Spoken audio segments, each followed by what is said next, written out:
Hey guys, so today's video is a little bit different. I'm going to be showing you how I edit my Instagram photos. And since we're mentioning Instagram, don't forget to follow me on Instagram and also like this video and hit that subscribe button. So there seems to be this controversy of editing and makeup. Sometimes people think that because you edit your photos, you're kind of cheating, which as a makeup artist and a professional photo editor, this bothers me a lot because you can edit your photos and have them look professional without touching the actual makeup or face shape. So if you like my style and you want to learn a few tips, keep on watching.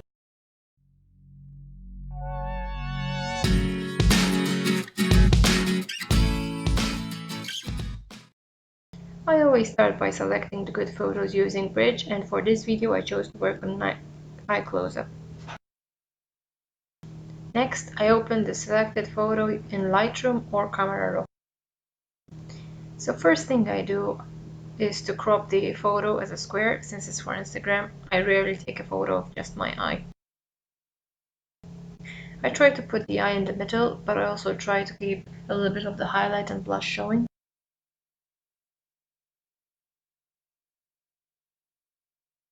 When I'm happy with my crop, I move to adjustments, which is very simple to do. I just hit the auto button and most of the time it gets it right.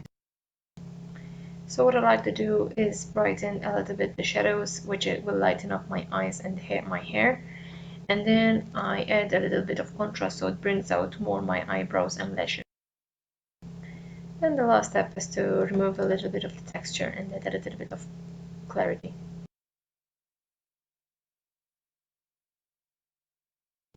This particular photo for me looks better if it's a bit warm.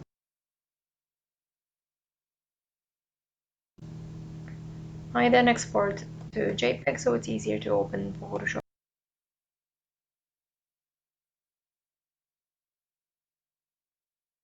Okay, so first thing I want to do in Photoshop is turn the photo as I think it looks better this way.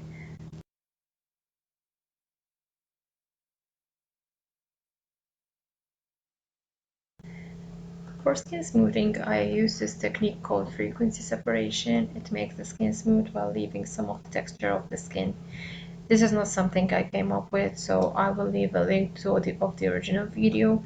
However, should you wish to just use my ready-made action, I'm going to leave you another link from where you can download it. So I'm working on layer 1, which is the blurred one, using a lasso tool, making sure the feather is set to 5 or so. Then I am selecting a part of the skin where I have some texture. Next thing is to use the Gaussian blur. Now depending on the photo, but for this particular photo I don't want to blur too much, just enough to see some of the texture.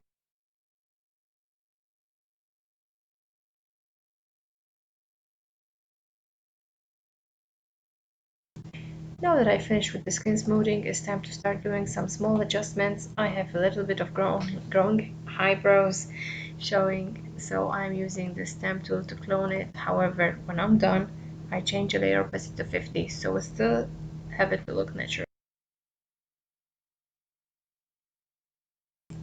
I'm merging all the layers and always make a duplicate layer. I never work directly on the original, so I can always go back. I did this so I can remove other imperfections that I want to eliminate completely. Now on a fresh new layer, I change the blending mode to soft light, then go to filter, other high pass, and I want a little bit of sharpness but not too much. Now on that layer, I've added a black mask so that I can only sharpen wherever I want. If you never have worked with masks, basically where is black is hidden or transparent, where is white you will show the effect you have just applied. From the adjustments panel, I select brightness and lower the brightness so I can darken some areas. These already have a mask, so all I have to do is just invert it to black.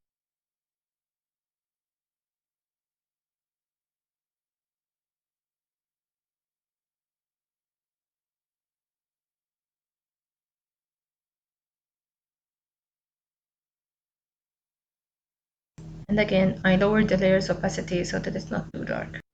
I often switch on and off my layers as I go, and it helps me to see what else needed to be done. Also, it's really satisfying to see the change.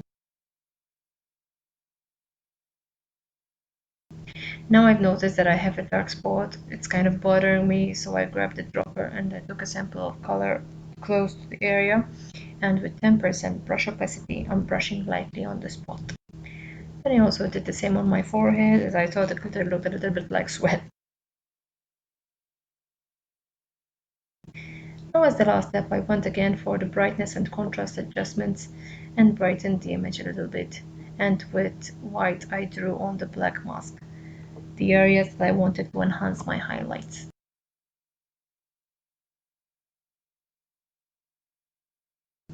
And again, lower the opacity to make it look naturally. So all is left to save the image as JPEG and upload it to your Instagram wall.